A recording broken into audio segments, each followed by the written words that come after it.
تم افتتاح معرض الفنانة التشكيلية جيهان ربيع ابنة الريف في حدوتتها المصرية، وكان المشهد أسطوريا وكأنها سيمفونية عزفها الجميع على أوتار قلب الفنانة جيهان ربيع، حيث افتتح المعرض الوزير المفوض لجامعة الدول العربية الدكتور حيدر الجبوري.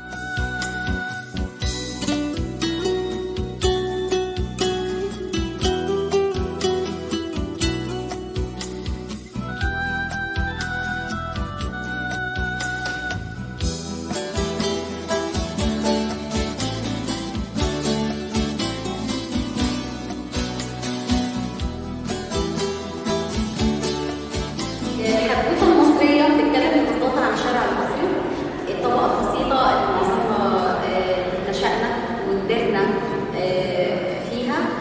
قد إيه من البساطة بيبقى فيه تفاؤل وسلام وأمل. الشارع المصري أعطيت الضوء أو حطيت الصوت عن الريف، بس الريف البسيط.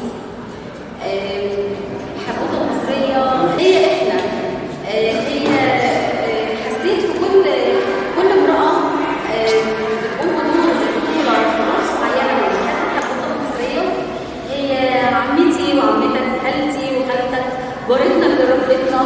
فالحدوتة المصرية هي احنا، هي كل مصري. لو اتكلمنا هنا عن الفران، قد ايه مع الخلفية اللي فيها معاناة وفيها شقاء، فيها ممكن يكون ألم ومشقة عمل، مع كل ده في نفس الابتسامة اللي بتكمل الجزء الناقص من الحدوتة المصرية. كما حضر الافتتاح العالم الكبير المصري هشام التونسي، حيث حضر الأستاذ الدكتور رأفت عبد السلام والمطرب محمد شريف والإعلامية الكبيرة المذيعة نيفين رجب والإعلامية حنان عثمان والإعلامية لمياء بدران، ولفيف من رجال الدولة والسياسة والفنانين ورواد الحركة التشكيلية. كما حضر الشاعر الفنان السندباد الطائر غريب الشعراوي، ووكيل أول وزارة الثقافة الأستاذة الدكتورة فينوس فؤاد، ووكيل وزارة التربية والتعليم بالجيزة الأستاذ أشرف سلومة، كالكاتب الروائي الأستاذ حمدي البصير، والناقد الفني الفنان الدكتور عادل بنيامين. كما حضر المخرج السينمائي الدكتور مصطفى الدمرداش، والأستاذة الدكتورة بالطاقة الذرية والفنانة التشكيلية الدكتورة نجلاء السناري.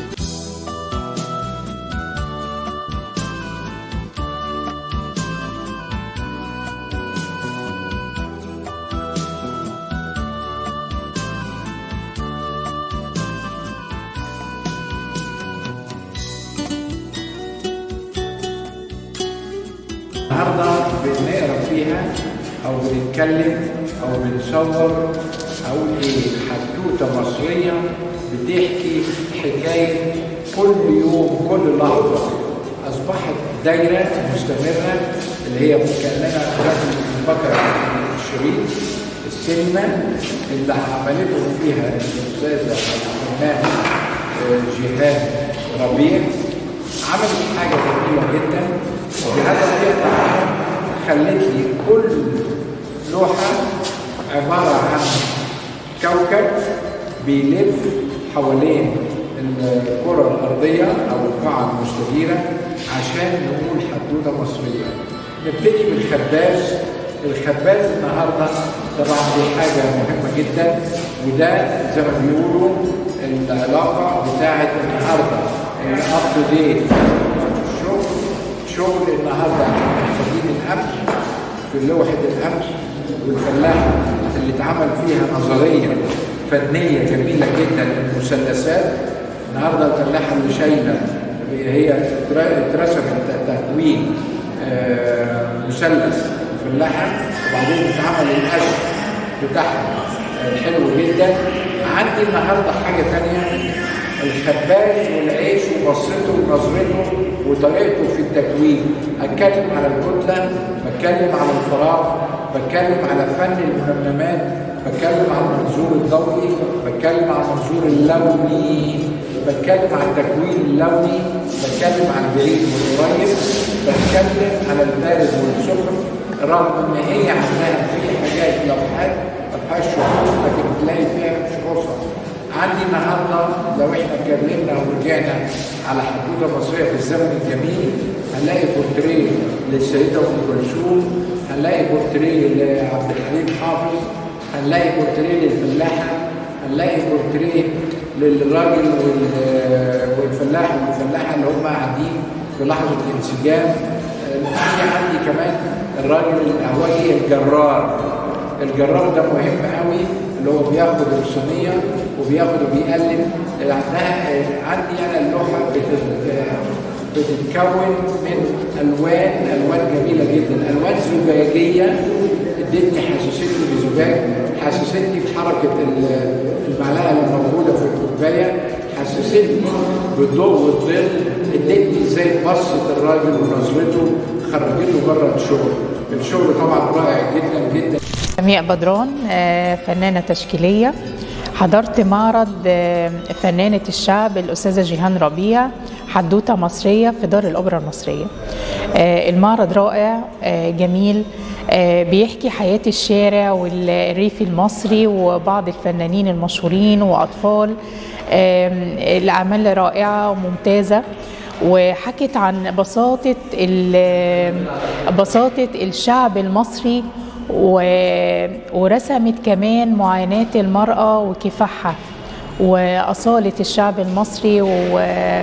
وشفنا أعمال هنا جميلة جدا، مختلفة ومتنوعة ورائعة، وبقول لها دايما متفوقة ومتميزة، وألف ألف مبروك نجاح المعرض بتاعك، ويا رب مزيد من التألق والنجاح. بحب أقول لفنانتنا الجميلة جيهان ربيع مزيد من التألق والرقي يا رب في حدوتة مصرية هي صورت جميع تراثنا الشعبي وموروثاتنا الشعبية في أهل القرية والدموع بكل بساطة، فرحت ورسمت البسمة على وجوههم.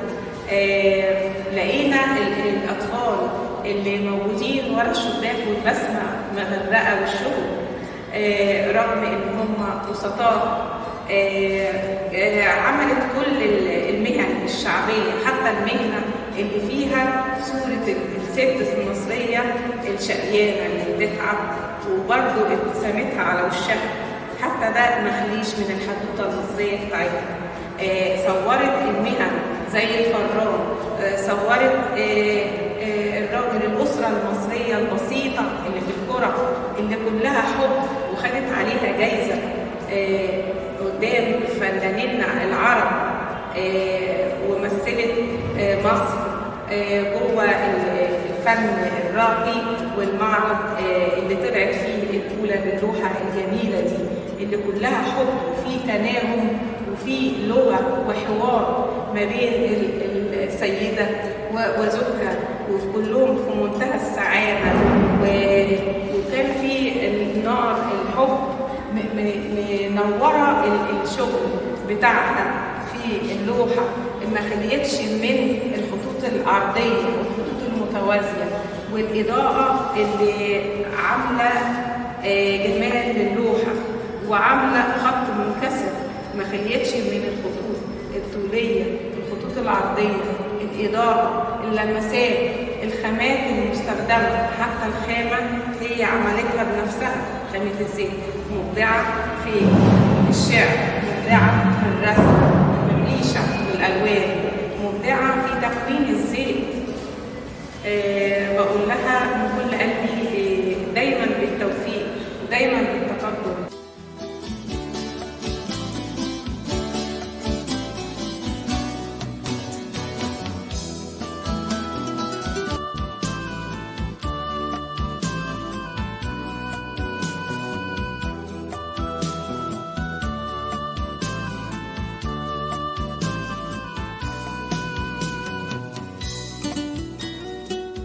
ونحن نرى الآن عناق بين ريشة فنانة بروعة ألوان ولمسة حنان وطلاقة لسان لتعزف سنفونية بالظلال تارة تعزف أشجان وبأنوار تارة تعزف ألحان وتلذ مذاقا بكان يا مكان الحدوتة المصرية. إنها ابنة العمدة الربيع فاضل، الفنانة جيهان ربيع فاضل.